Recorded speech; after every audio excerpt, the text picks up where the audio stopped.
بسم اللہ الرحمن الرحیم۔ السلام علیکم۔ آج کی اس ویڈیو میں ہم ابو الجنات کے تصور کے ساتھ جنات کی دنیا کی داستانوں میں داخل ہوں گے۔ ابو الجنات کا مطلب ہے جنات کا باپ یا جنات کی نسل کا جد امجد۔ یہ اصطلاح اس شخصیت کے مخلوق کے لیے استعمال ہوتی ہے جو جنات کی تخلیق کی ابتدا کا باعث بنی۔ اسلامی روایت کے مطابق الجان کو جنات کی پہلی مقرور قرار دیا جاتا ہے جو نار سموم یعنی بے دھواں آگ سے پیدا کیا گیا۔ جنات کا ذکر قرآن مجید اور احادیث مبارکہ میں متعدد مقامات پر آیا ہے۔ ان کی تخلیق، خصوصیات اور اعمال کے بارے میں مختلف تفصیلات ملتی ہیں۔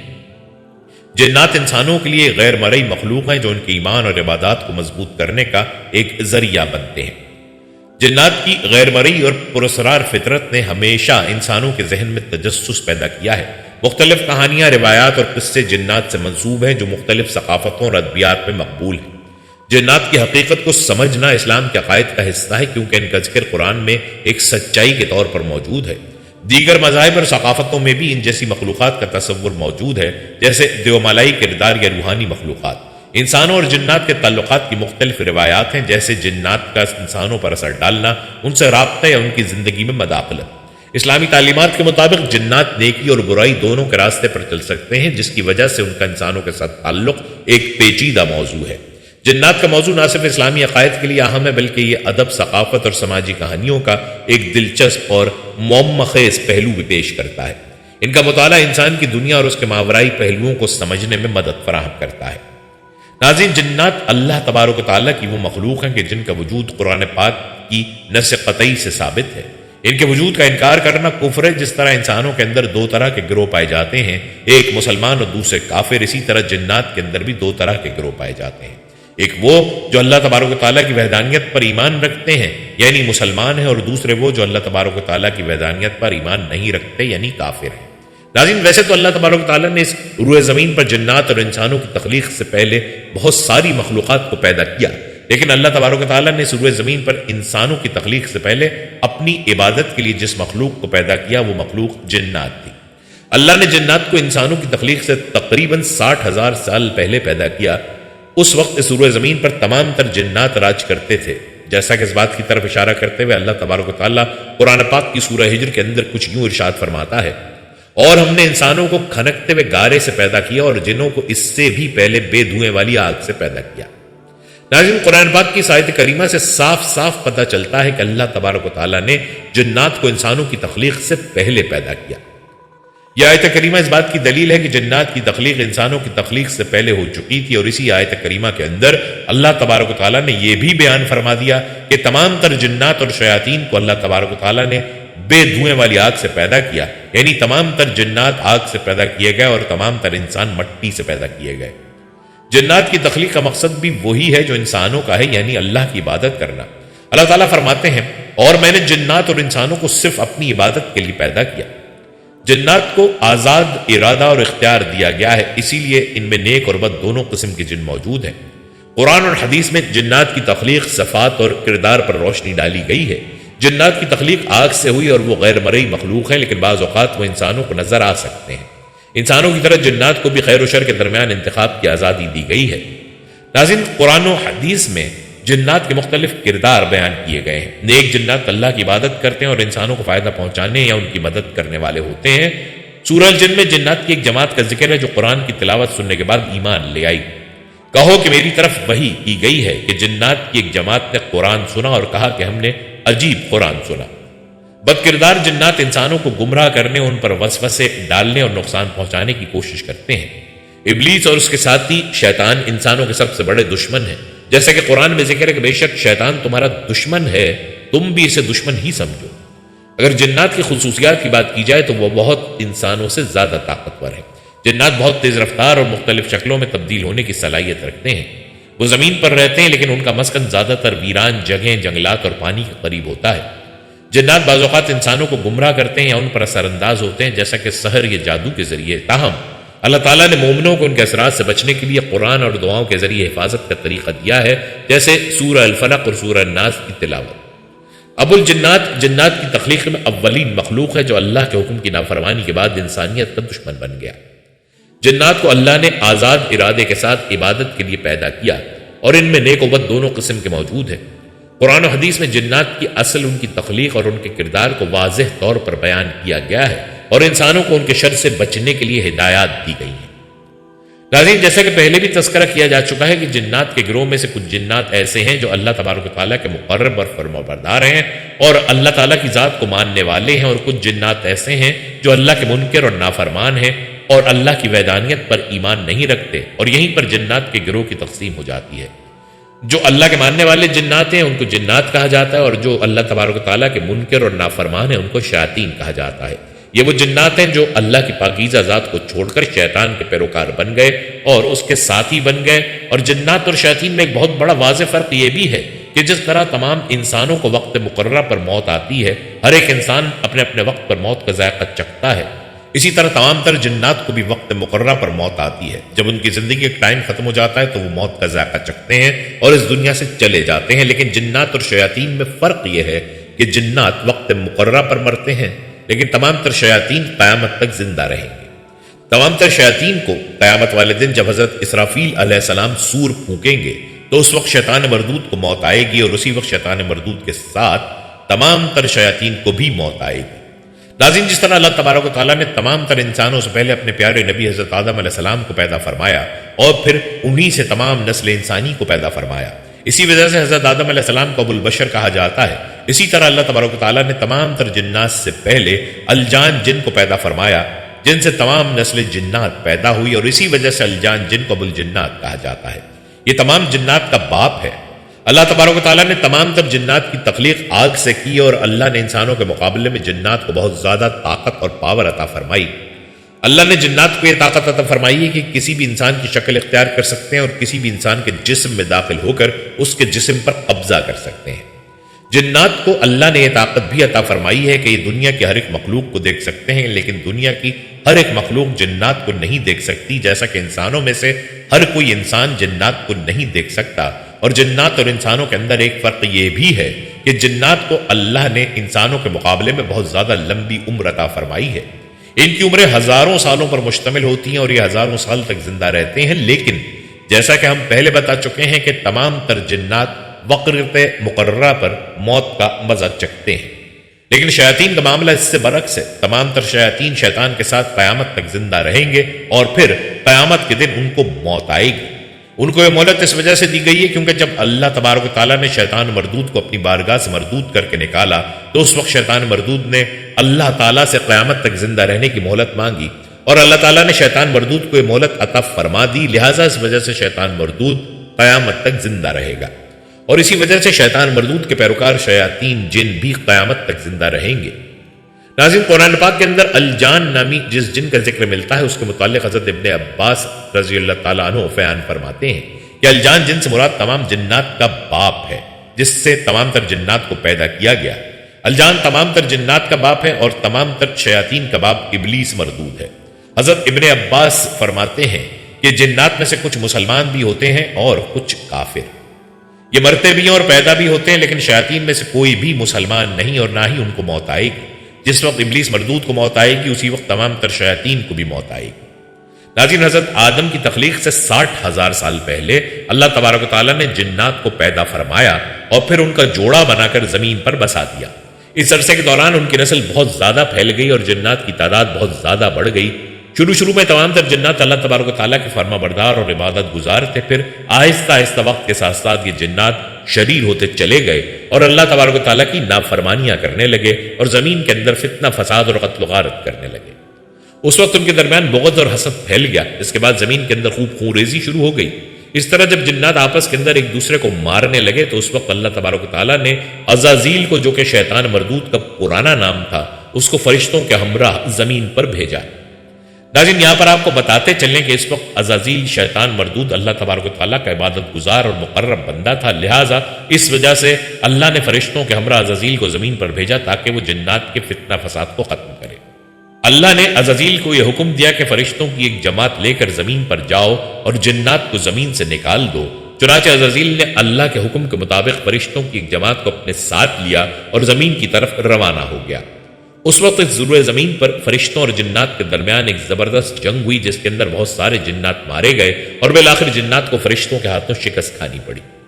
اس وقت عزازیل نے اللہ تبارک و تعالیٰ کے حکم کے مطابق جنات کو زمین سے نکال کر جنگلوں اور جزیروں کی طرف بھیج دیا، لہٰذا اسی وجہ سے اب جنات زیادہ تر جنگلوں اور جزیروں کے اندر رہتے ہیں۔ ناظرین، ابو الجنات یعنی الجان کو اللہ تعالیٰ نے بے پناہ علم اور حکمت عطا کی۔ جنات کی ابتدا ہونے کے ناطے وہ اپنی نسل کی رہنمائی اور راہبری کا ذریعہ تھے۔ اسلامی روایات کے مطابق جنات کی پہلی نسل فطری طور پر علم اور بصیرت میں نمایاں تھی، جس کی وجہ سے ابو الجنات کو تمام جنات کے لیے ایک مثالی رہنما سمجھا جاتا ہے۔ ابو الجنات کو اپنی نسل کے معاملات سنبھالنے اور زمین پر موجودہ دیگر مخلوقات کے ساتھ ہم آہنگی پیدا کرنے کی صلاحیت دی گئی تھی۔ جنات کو نارے سموم یعنی بے دھواں آگ سے تخلیق کیا گیا، جس کی وجہ سے ان میں طاقت، تیزی اور مضبوطی جیسے اوصاف موجود ہیں۔ ابو الجنات ان تمام خصوصیات کے بہترین مظہر تھے۔ جنات کے غائب ہونے اور تیز رفتاری سے حرکت کرنے کی صلاحیت ان کی فطری طاقتوں میں شامل ہے، اور ابو الجنات کو ان سب میں برتری حاصل تھی۔ ابو الجنات کی شخصیت اور کردار نے ان کی نسل کے دلوں میں احترام اور اثر و رسوخ پیدا کیا، جس کے باعث مناسب حکمرانوں بلکہ رہنمائی کا ذریعہ بھی بنے۔ ابو الجنات کو جنات کی تمام نسلوں کا بانی ہونے کی وجہ سے ان پر فطری حکمرانی حاصل تھی۔ انہیں اپنی نسل کی رہنمائی اور نظم و ضبط قائم رکھنے کے لیے خصوصی صلاحیتوں سے نوازا گیا۔ جنات کی اولین نسل میں ابو الجنات کی حکمرانی کو عدل و انصاف کے ساتھ منسلک کیا جاتا ہے، جس کی وجہ سے ان کی قیادت کو مثالی سمجھا جاتا تھا۔ جنات کی بکھری ہوئی نسلوں کو متحد رکھنا ابو الجنات کی سب سے بڑی خصوصیات میں سے ایک تھا۔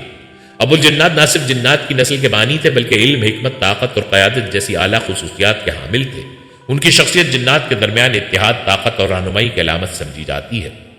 ان کی خصوصیات انہیں دیگر جنات سے ممتاز اور ایک مثالی رہنما کے طور پر پیش کرتی ہیں۔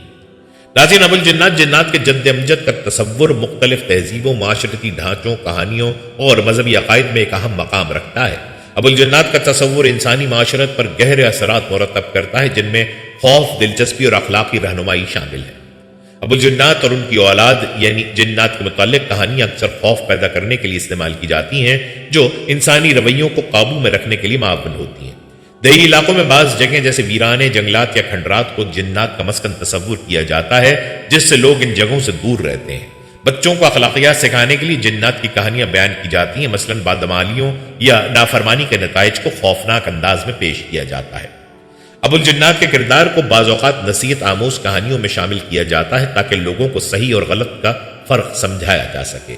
بعض تہواروں یا رسومات میں جنات کا ذکر کیا جاتا ہے، جیسے نظر اتارنے یا کسی خاص جگہ پر دعا کرنے کی روایت۔ لوگ جنات سے بچنے کے لیے گھروں میں دم کیے ہوئے پانی یا آیات قرآنی کی تلاوت کو معمول بناتے ہیں۔ ابو الجنات کی کہانیاں انسانی تاریخ میں دلچسپی، حیرت اور تخیل کو تحریک دینے کا ایک اہم ذریعہ رہی ہیں۔ مختلف ثقافتوں میں ابو الجنات کو طاقتور، عقل مند یا خطرناک شخصیت کے طور پر پیش کیا گیا ہے۔ داستانوں میں ابو الجنات کو دیومالائی مخلوق کے جد کے طور پر پیش کیا جاتا ہے، جنہوں نے انسانوں اور جنات کے تعلقات کی بنیاد رکھی۔ مشرقی ادب جیسے الف لیلہ میں جنات کی کہانیاں بھرپور انداز میں شامل ہیں، جن میں ابو الجنات کا ذکر بھی ملتا ہے۔ شاعری اور قصے میں جنات کے کردار کو تخلیقی رنگ دینے کے لیے پیش کیا جاتا ہے۔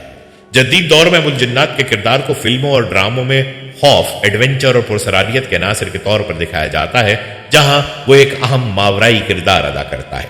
مختلف مذاہب اور ثقافتوں میں ابو الجنات کے تصور کو مختلف زاویوں سے بیان کیا گیا ہے، جس میں اسلامی تعلیمات نمایاں ہیں۔ قرآن پاک میں جنات کا ذکر کئی مقامات پر آیا ہے، جیسے سورہ الجن، جس میں ان کی خصوصیات، تخلیق اور اعمال کا بیان ہے۔ اسلامی تعلیمات کے مطابق جنات آگ سے پیدا کیے گئے ہیں اور وہ انسانوں کی طرح عبادت کے مکلف ہیں۔ ابو الجنات کو جنات کی ابتدا کے طور پر سمجھا جاتا ہے، جنہوں نے ابتدائی ادوار میں اللہ کی عبادت کی لیکن بعض سرکش ہو گئے۔ ہندو مت، بدھ مت اور دیگر مشرقی روایات میں جنات کو ماورائی یا مافوق الفطرت مخلوق کے طور پر پیش کیا جاتا ہے۔ مغربی ثقافت میں دیومالائی مخلوقات جیسے فیری اور دیو جنات کے تصور سے مشابہت رکھتی ہیں۔ بہت سی ثقافتوں میں جنات سے بچاؤ کے لیے مخصوص دعائیں، تعویذ یا رسومات انجام دی جاتی ہیں۔ بعض جگہوں پر جنات سے جڑی روایات کو مختلف ثقافتی شناخت کا حصہ سمجھا جاتا ہے۔ ابو الجنات کا کردار انسانی معاشرت، کہانی اور عقائد کا ایک اہم جزو ہے۔ وہ خوف، تخیل اور رہنمائی کے ذریعے کے طور پر پیش کیا جاتا ہے۔ مختلف مذاہب اور ثقافتوں میں ان کا ذکر انسانوں کے رویے اور روایات پر گہرے اثرات ڈالتا ہے، جو ان کے کردار کو ہمیشہ زندہ رکھتا ہے۔ ابو الجنات جنات کے جد امجد کے طور پر مختلف مذاہب اور روایات میں ایک اہم مقام رکھتے ہیں۔ جنات کا ذکر خاص طور پر قرآن کریم اور احادیث میں ملتا ہے، جبکہ دیگر مذاہب میں ان کے متوازی تصورات موجود ہیں۔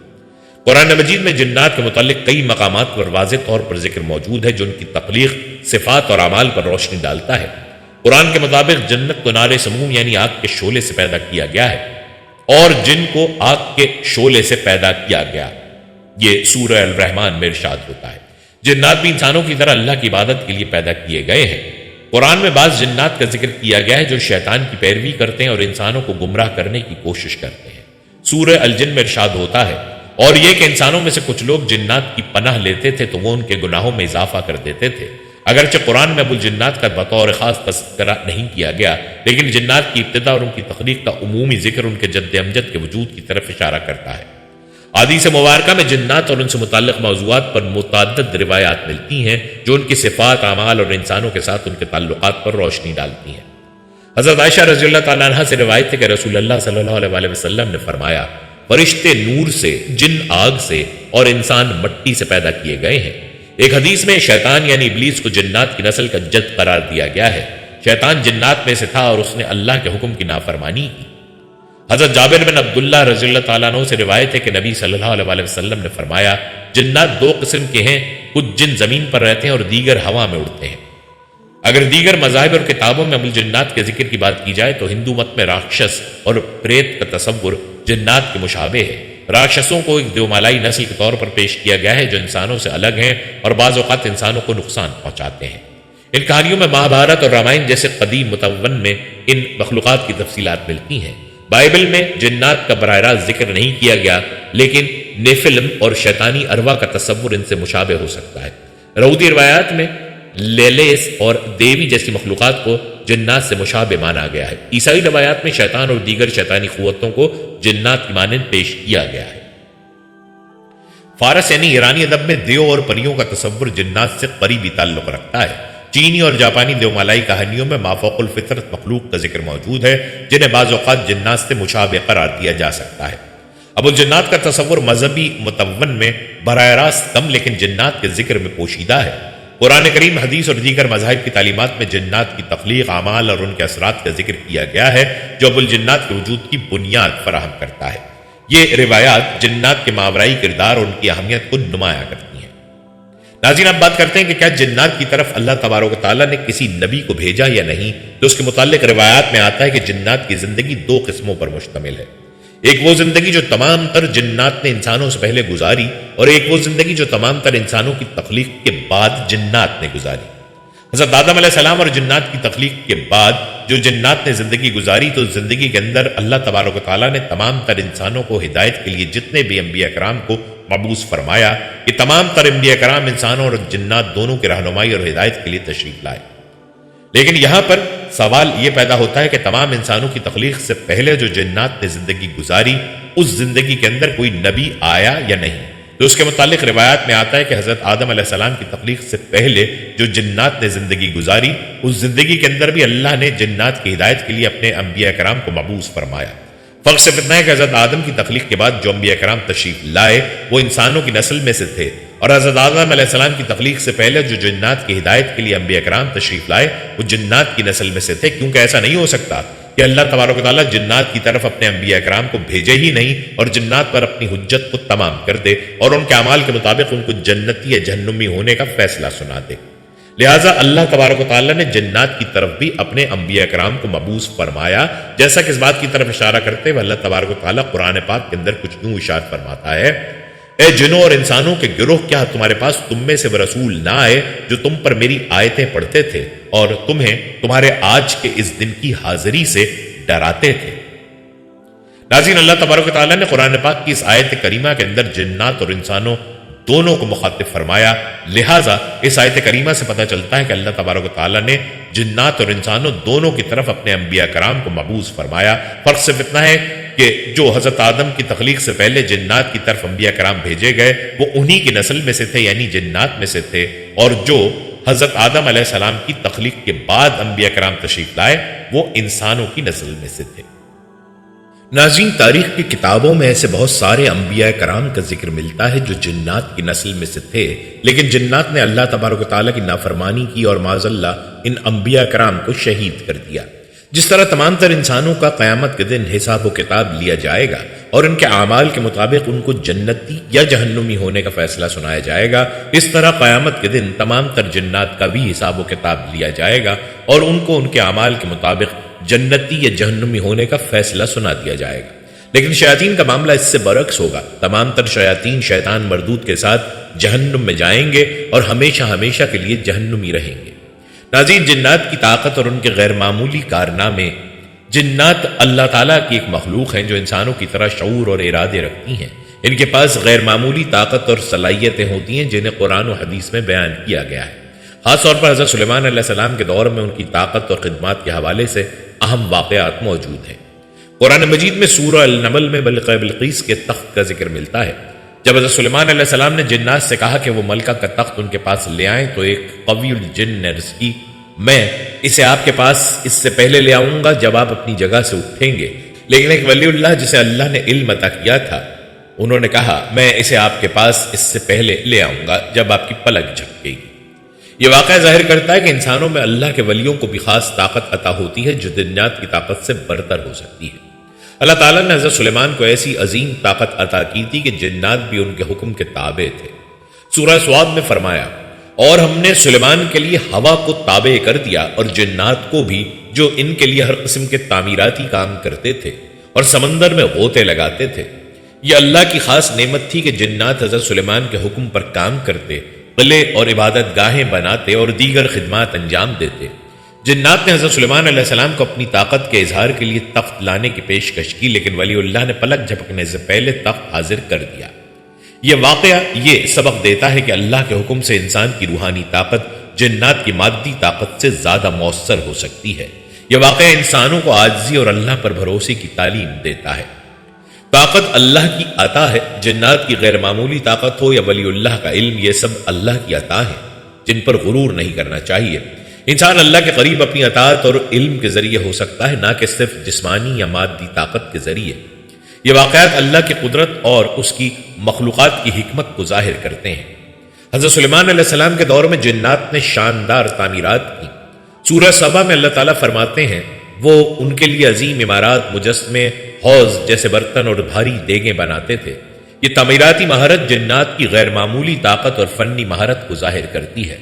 حضرت سلیمان علیہ السلام نے جنات کو عبادت گاہوں اور قلعوں کی تعمیر کے لیے مقرر کیا تھا۔ ان تعمیرات میں خوبصورتی، مضبوطی اور مہارت کی انتہا دیکھنے کو ملتی تھی۔ یہ سب کچھ حضرت سلیمان کی نبوت اور حکمت کا حصہ تھا۔ ناظرین، قرآن مجید میں جنات کا ذکر کئی مقامات پر آیا ہے۔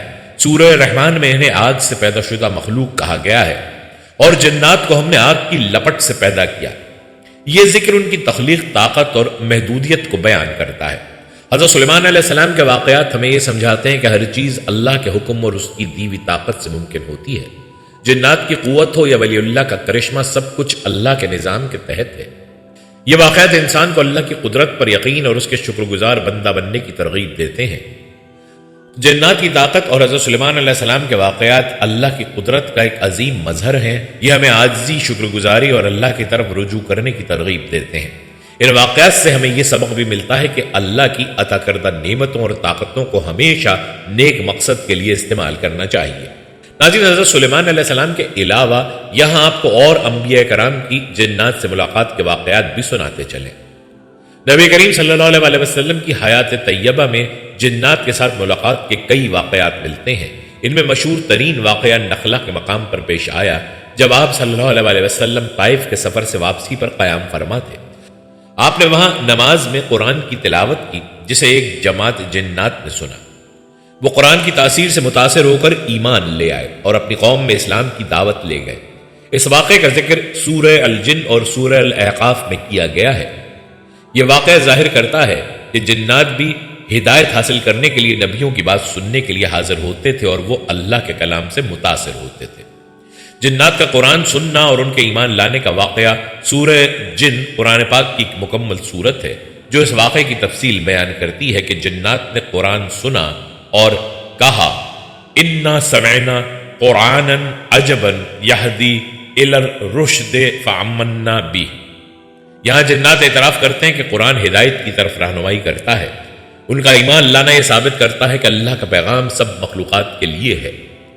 نبی صلی اللہ علیہ وسلم کا جنات کو اسلام کی دعوت دینا جنات کے ایمان لانے کے بعد نبی کریم نے ان کے لیے مخصوص دعوتی نشستیں بھی منعقد کی۔ ایک روایت کے مطابق آپ صلی اللہ علیہ وسلم ایک رات صحابہ کو اپنے ساتھ لے گئے اور انہیں بیٹھنے کا حکم دیا۔ آپ صلی اللہ علیہ وسلم جنات کی جماعت سے ملے اور انہیں اسلام کی تعلیم دی۔ صحیح بخاری اور صحیح مسلم میں واقعہ درج ہے کہ نبی کریم نے ان جنات کو نماز اور عبادات کی تعلیم دی۔ اسلام قبول کرنے والے جنات نے اپنے قبیلوں میں اسلام کی تبلیغ کی۔ وہ اللہ کے نبیوں کے فرما بردار بن گئے اور اللہ کے احکامات پر عمل کرنے لگے۔ قرآن کے مطابق جنات میں دو گروہ ہوتے ہیں، نیک اور بد۔ نیک جنات ایمان لا کر اعمال صالحہ کرتے ہیں، جبکہ بد جنات لوگوں کو گمراہ کرنے کی کوشش کرتے ہیں۔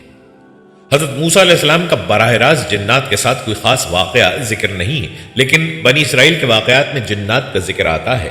مشہور ہے کہ جادو اور شیطانی اعمال میں جنات کا عمل دخل ہوتا تھا، جسے حضرت موسیٰ نے اپنی نبوت اور معجزات کے ذریعے ختم کیا۔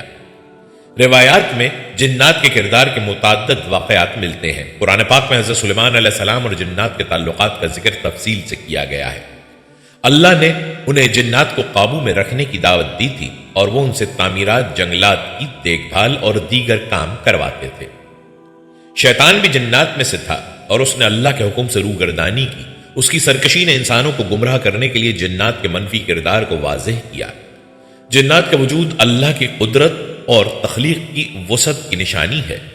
قرآن میں جنات اور انسان دونوں کو خطاب کیا گیا ہے تاکہ وہ اللہ کی آیات پر غور کریں۔ اللہ تعالیٰ نے سورہ الرحمن میں انسانوں اور جنات دونوں سے سوال کیا، اور تم اپنے رب کی کون کون سی نعمتوں کو جھٹلاؤ گے؟ یہ آیت جنات اور انسانوں کو اللہ کی نعمتوں کی پہچان کی دعوت دیتی ہے تاکہ وہ اس کی وحدانیت کو تسلیم کریں اور اس کی عبادت کریں۔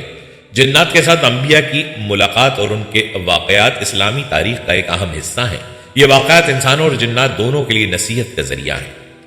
انبیاء کے ذریعے جنات کو بھی اللہ کے دین کی دعوت ملی اور ان میں سے کئی ایمان لا کر اللہ کے فرما بردار بن گئے۔ جنات کی زندگی اور اعمال ہمیں یہ سکھاتے ہیں کہ ہر مخلوق اللہ کے حکم کے تابع ہے اور اسے اللہ کی نشانیوں پر غور کرنا چاہیے۔ جنات کی دنیا کے تمدن، قوانین اور طرز زندگی کے بارے میں معلومات مختلف دینی متون روایات اور اسلامی ماخذوں میں ملتی ہیں۔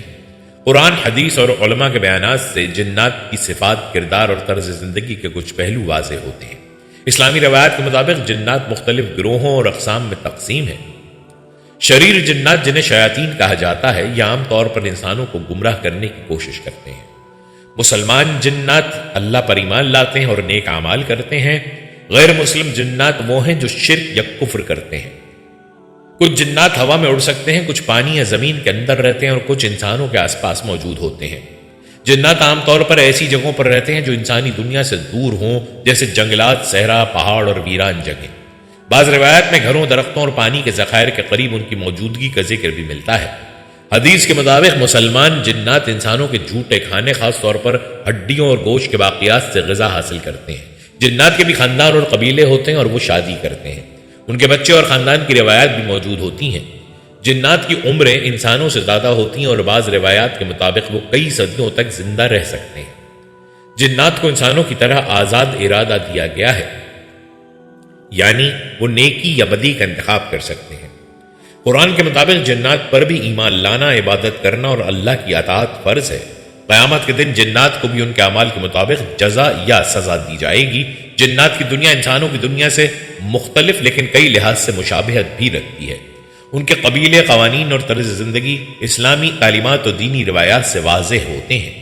جنات کے بارے میں قرآن و حدیث سے جو تعلیم ملتی ہے وہ انسان کو اس بات کی ترغیب دیتی ہے کہ اللہ کی عبادت اور اطاعت کو مقدم رکھے اور شریر جنات کے اثرات سے محفوظ رہے۔ ناظرین، انسانوں اور جنات کے تعلق کے بارے میں کہانیاں اور قصے دنیا بھر میں مقبول ہیں۔ ان میں مختلف پہلو شامل ہوتے ہیں، جیسے جنات کی شرارتیں، انسانی دنیا پر ان کے اثرات، اسلامی تعلیمات اور اولیاء اللہ سے منسلک واقعات۔ جنات کو عام طور پر غیر مرئی مخلوق کے طور پر بیان کیا جاتا ہے جو بعض اوقات انسانی دنیا میں شرارتیں کرتے ہیں۔ یہ شرارتیں کچھ ایسی ہو سکتی ہیں جیسے گھروں میں عجیب و غریب آوازیں پیدا کرنا، اشیاء کا غائب ہو جانا یا ادھر ادھر منتقل ہونا، خوابوں میں خوفزدہ کرنا، لوگوں کو گمراہ کرنے یا دھوکہ دینے کی کوشش۔ بعض اوقات جنات کے اثرات ذہنی دباؤ، خوف یا عجیب واقعات کی صورت میں ظاہر ہو سکتے ہیں۔ اسلامی عقائد کے مطابق شریر جن یعنی شیطان انسانوں کو برے اعمال کی طرف مائل کرنے کی کوشش کرتے ہیں۔ دیہات اور دور دراز علاقوں میں اکثر جنات کے زیر اثر مقامات کی کہانیاں مشہور ہوتی ہیں، جیسے بھوت بنگلے یا چھوٹے باغات جہاں لوگوں کو عجیب تجربات ہوتے ہیں۔ کئی قصے ایسے ہیں جن میں جنات نے انسانوں کے گھروں میں چیزوں کو ادھر ادھر کر کے یہ خوفناک آوازیں نکال کر انہیں پریشان کیا۔ کچھ لوگوں کے مطابق جنات نے خود کو ظاہر کیا اور انسانوں کے ساتھ بات چیت کی، خواہ یہ دوستی کی نیت سے ہو یا خوفزدہ کرنے کے لیے۔ روایات کے مطابق بعض جنات انسانی زندگی میں مداخلت کرتے ہیں، جیسے خوابوں میں دکھائی دینا یا کسی شخص پر قبضہ کرنا۔ جنات کو اللہ کی تخلیق قرار دیا گیا ہے اور ان سے تحفظ کے لیے واضح ہدایات موجود ہیں۔ سورہ الفلق اور سورہ الناس، ان سورتوں کو پڑھنا جنات اور شیاطین کے شر سے بچانے کے لیے بہت مؤثر سمجھا جاتا ہے۔ آیت الکرسی کو پڑھنے سے جنات اور دیگر شرور سے حفاظت ہوتی ہے۔ نبی اکرم صلی اللہ علیہ وسلم نے فرمایا، رات کے وقت کھانے کے برتن ڈھانپ دو اور پانی کے برتن بند کر دو، کیونکہ جنات ان پر اثر ڈال سکتے ہیں۔ بسم اللہ پڑھ کر گھر میں داخل ہو اور کھانے سے پہلے بسم اللہ کہو، اس سے شیطان دور ہو جاتا ہے۔ 5 وقت کی نماز اور ذکر و اذکار کرنا، گھروں میں قرآن پاک کی تلاوت کرنا، خاص طور پر سورہ البقرہ، کسی پریشانی یا خوف کی حالت میں اعوذ باللہ من الشیطان الرجیم کا ورد کرنا۔ کئی اولیاء اللہ کے بارے میں مشہور ہے کہ انہوں نے جنات کی مدد سے مشکل حالات میں لوگوں کی رہنمائی کی۔ ایک واقعے میں ذکر ملتا ہے کہ حضرت شیخ عبد القادر جیلانی نے ایک جن کو قابو میں کر کے کسی مظلوم کی مدد کی۔ اولیاء کرام اپنی روحانی طاقت اور اللہ کی مدد سے جنات کو قابو میں کر کے انہیں راہ راست پر لے آتے تھے۔ کئی قصوں میں یہ ذکر ملتا ہے کہ جنات نے توبہ کی اور اولیاء اللہ کی صحبت میں رہنے لگے۔ ان واقعات سے یہ سبق ملتا ہے کہ تمام مخلوقات اللہ کے حکم کے تابع ہیں اور اللہ کی مدد سے ہر مشکل کا حل ممکن ہے۔ جنات کے شر سے بچنے کے لیے اللہ کے ذکر اور دعاؤں کا سہارا لینا ضروری ہے۔ شرارتوں یا مشکلات کا سامنا کرتے ہوئے انسان کو صبر اور استقامت سے کام لینا چاہیے۔ ہمیشہ نیک اعمال اور اللہ کی طرف رجوع کریں، غیر ضروری خوف سے بچیں اور قرآن و سنت کی روشنی میں زندگی گزاریں۔ جنات یا کسی اور مخلوق سے متعلق معاملات میں عقیدہ مضبوط رکھیں اور افواہوں پر یقین نہ کریں۔ جنات اور انسانوں کے تعلق سے جڑے قصے اور روایات دلچسپ ضرور ہیں، لیکن یہ ہمیشہ اسلامی تعلیمات کے دائرے میں رہ کر ہی سمجھے جانے چاہیے۔ قرآن و سنت ہمیں جنات کے شر سے بچاؤ اور ان کے بارے میں متوازن عقیدہ رکھنے کی رہنمائی فراہم کرتا ہے۔ ناظرین، اللہ تعالیٰ کی قدرت ہر شے پر غالب ہے، چاہے وہ جنات جیسی مخلوقات ہوں یا کائنات کی وسیع و عریض طاقتیں۔ قرآن پاک اور احادیث میں جنات کی طاقت اور ان کی خصوصیات کا ذکر موجود ہے، لیکن اس کے ساتھ یہ بھی واضح کیا گیا ہے کہ جنات سمیت ہر مخلوق اللہ کی قدرت کے سامنے بے بس ہے۔ سورہ سبا میں حضرت سلیمان علیہ السلام کے واقعے میں بیان کیا گیا ہے کہ جنات ان کے تابع تھے اور بڑے بڑے کام انجام دیتے تھے، لیکن اللہ کی قدرت سے یہ طاقتیں بھی حضرت سلیمان کے اشارے کی محتاج تھیں۔ انسان اور جنات کے درمیان کئی فرق ہیں اور انسان کو اللہ تعالیٰ نے اپنی خاص مخلوق قرار دے کر اشرف المخلوقات کا درجہ عطا کیا۔ انسان کو عقل، علم اور فیصلہ کرنے کی صلاحیت دی گئی، جیسا کہ حضرت آدم علیہ السلام کو علم کے ذریعے فرشتوں پر بھی فضیلت دی گئی۔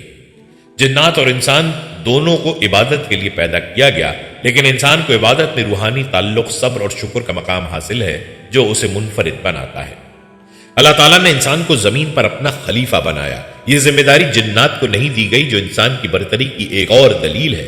زندگی میں خیر اور شر کا وجود اللہ کی حکمت کا حصہ ہے، تاکہ انسان آزمائش سے گزر کر اپنی حقیقی صلاحیتوں کا مظاہرہ کرے۔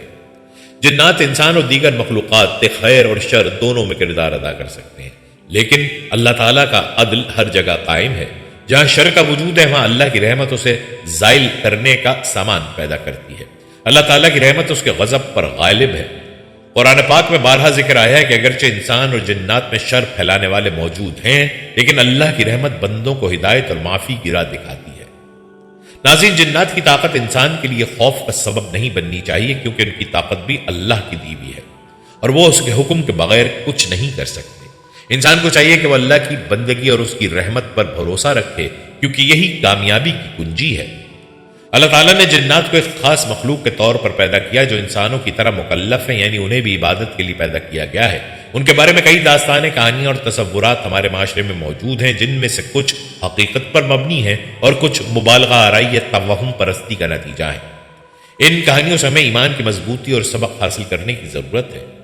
ابو الجنات جنات کے جد امجد یا ان کی ابتدا کا ایک تصور ہے جو عمومی طور پر توہمات اور لوک کہانیوں کا حصہ ہے۔ اگرچہ قرآن و حدیث میں جنات کی تخلیق اور ان کی فطرت کا ذکر ہے، لیکن ان کہانیوں سے ہمیں یہ سبق لینا چاہیے۔ جنات کی طاقتیں حیران کن ہو سکتی ہیں، لیکن یہ سب اللہ کی مرضی کے تابع ہیں۔ ان کے ذریعے ہمیں یہ سیکھنا چاہیے کہ دنیا کی ہر طاقت اللہ کی قدرت کے سامنے کچھ بھی نہیں۔ جنات کی کہانیوں میں ان کی نافرمانی اور تکبر کا ذکر ہے، جیسے ابلیس کا تکبر جس نے اسے اللہ کی رحمت سے محروم کر دیا۔ یہ واقعہ انسان کو عاجزی، شکر اور اطاعت کا سبق دیتا ہے۔ جنات کی طاقتیں محدود ہیں اور وہ صرف وہی کر سکتے ہیں جس کی اجازت اللہ دیتا ہے۔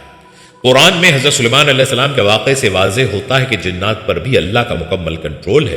جنات کی ایک قسم شیاطین ہے جو انسان کو گمراہ کرنے کی کوشش کرتے ہیں، لیکن اللہ تعالیٰ نے انسان کو دعا اور ذکر کے ذریعے ان سے بچاؤ کا طریقہ سکھایا ہے۔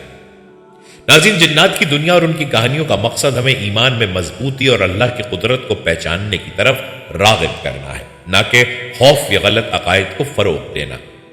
قرآن پاک جنات کے بارے میں واضح ہدایات دیتا ہے تاکہ ہم ان سے متعلق توہمات اور گمراہی سے بچ سکیں۔ مثال کے طور پر جنات سے مدد مانگنا شرک کے زمرے میں آتا ہے۔ ناظرین، ابو الجنات جنات کے جد امجد کا تصور ایک ایسا موضوع ہے جو حقیقت، افسانہ اور انسانی تخیل کے درمیان الجھا ہوا ہے۔ مختلف مذاہب، ثقافتوں اور علمی حلقوں میں اس بارے میں متنوع آراء پائی جاتی ہیں۔ قرآن اور حدیث میں جنات کا ذکر حقیقت کے طور پر کیا گیا ہے۔ جنات کی تخلیق، اعمال اور انسانوں کے ساتھ ان کے تعلقات واضح طور پر بیان کیے گئے ہیں، لیکن ابو الجنات کے بارے میں براہ راست معلومات موجود نہیں۔ جنات کی ابتدا اور تخلیق کا ذکر ان کے جد امجد ابو الجنات کے وجود کی طرف اشارہ کرتا ہے۔ مختلف مذاہب میں ماورائی مخلوقات کا تصور موجود ہے جو جنات سے مماثلت رکھتا ہے۔ ان تصورات کی بنیاد پر ابو الجنات کو ایک دیومالائی شخصیت کے طور پر دیکھا جا سکتا ہے۔ جنات اور ان سے متعلق کہانیاں تحقیق کا موضوع رہی ہیں۔ کچھ ماورائی ماہرین ان کے وجود کو ممکنہ حقیقت کے طور پر دیکھتے ہیں، خاص طور پر ان کہانیوں اور مشاہدات کی بنیاد پر جو صدیوں سے منتقل ہوتی رہی ہیں۔ تاہم ان کے وجود کو ثابت کرنے کے لیے کوئی ٹھوس سائنسی شواہد موجود نہیں ہے، جس کی وجہ سے یہ موضوع علمی طور پر متنازع ہے۔ فلسفیانہ ماہرین جنات کو انسانی خوف اور عقائد کے ماورائی اظہار کے طور پر دیکھتے ہیں۔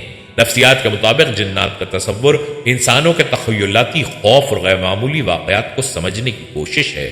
جنات اور ابو الجنات کو حقیقت کے قریب سمجھا جاتا ہے، خاص طور پر دیہی اور قبائلی معاشروں میں۔ جنوبی ایشیا میں جنات کی کہانیاں عام ہیں اور لوگ ان پر یقین رکھتے ہیں۔ ابو الجنات کو جنات کے جد امجد اور ان کی طاقت کے منبع کے طور پر دیکھا جاتا ہے۔ مغربی دنیا میں جنات کو افسانوی مخلوق یا کہانیوں کا حصہ سمجھا جاتا ہے اور ابو الجنات کا تصور زیادہ واضح نہیں ہے۔ عوامی خیالات اکثر مذہبی تعلیمات، ذاتی تجربات اور روایتی کہانیوں پر مبنی ہوتے ہیں۔ جنات کے وجود پر یقین رکھنے والے افراد کے مطابق ابو الجنات ان تمام مخلوقات کی ابتدا ہیں اور ان کا کردار ایک حقیقی ماورائی حقیقت ہے۔ مذہبی متون خاص طور پر قرآن کریم اور احادیث میں جنوں کا ذکر حقیقت کے طور پر ملتا ہے۔ ان کا وجود انسانوں کی طرح حقیقی ہے، لیکن ان کی خصوصیات مختلف ہیں۔ ابو الجنات جنات کے جد امجد کے طور پر ان کی ابتدا کی وضاحت کے لیے ایک منطقی تصور ہو سکتا ہے، تاہم ان کے بارے میں براہ راست معلومات مذہبی متون میں موجود نہیں ہے۔ تحقیق کے مطابق ابو الجنات کا ذکر زیادہ تر لوک کہانیوں اور روایات میں ملتا ہے، جہاں انہیں غیر معمولی طاقت اور صلاحیتوں کے حامل کے طور پر پیش کیا جاتا ہے۔ افسانی کہانیوں میں ان کا کردار اکثر تخلیق کار رہنما یا باغی کے طور پر ہوتا ہے جو انسانی تخیل کا نتیجہ ہو سکتا ہے۔ جنات کا وجود حقیقت پر مبنی ہے، لیکن ابو الجنات کے بارے میں زیادہ تر معلومات انسانی تخیل اور کہانیوں کی پیداوار لگتی ہے۔ مذہبی تعلیمات اور عوامی کہانیوں کے امتزاج نے ابو الجنات کے تصور کو تخیل اور حقیقت کے درمیان لا کھڑا کیا ہے۔ ناظرین، مختلف قسم کی روایات کے مطابق ابو الجنات کا وجود حقیقت اور افسانے کے درمیان ہے۔ مذہبی تعلیمات میں جنات کا وجود حقیقت ہے، لیکن ابو الجنات کے بارے میں براہ راست شواہد موجود نہیں ہے۔ عوامی کہانیوں اور ثقافتی روایات نے اس تصور کو مزید پراسرار اور دلچسپ بنا دیا ہے۔ سائنسی اور ماورائی علوم میں ان کے وجود کے شواہد تلاش کرنا ابھی باقی ہے، جس کی وجہ سے یہ موضوع تحقیق، عقیدے اور تخیل کا امتزاج بن گیا ہے۔ ابو الجنات جنات کے جد امجد کے طور پر مختلف مذاہب، ثقافتوں اور لوک کہانیوں میں ایک اہم اور پر اسرار کردار ہے۔ قرآن حدیث میں جنات کا ذکر حقیقت کے طور پر ملتا ہے جو ان کی تخلیق، اعمال اور انسانوں کے ساتھ تعلقات پر روشنی ڈالتا ہے۔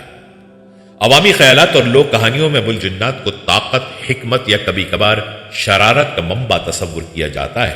علمی تحقیق اور فلسفے کے مطابق ابو الجنات کا تصور حقیقت اور تخیل کا امتزاج ہے جو انسانی معاشرت اور ذہن پر اثر ڈالتا ہے۔ ابو الجنات سے متعلق کہانیاں بچوں اور نوجوانوں کو اخلاقیات اور سماجی اصولوں کی تربیت دینے کے لیے استعمال کی جاتی ہیں۔ یہ کہانیاں مختلف معاشروں کی روایات، عقائد اور تاریخی تجربات کو بیان کرتی ہیں جو ایک ثقافتی ورثہ تشکیل دیتی ہیں۔ ابو الجنات کی کہانیاں انسانی تخیل کی طاقت کو ظاہر کرتی ہیں جو غیر معمولی واقعات اور ماورائی مخلوقات کے بارے میں دلچسپی پیدا کرتی ہیں۔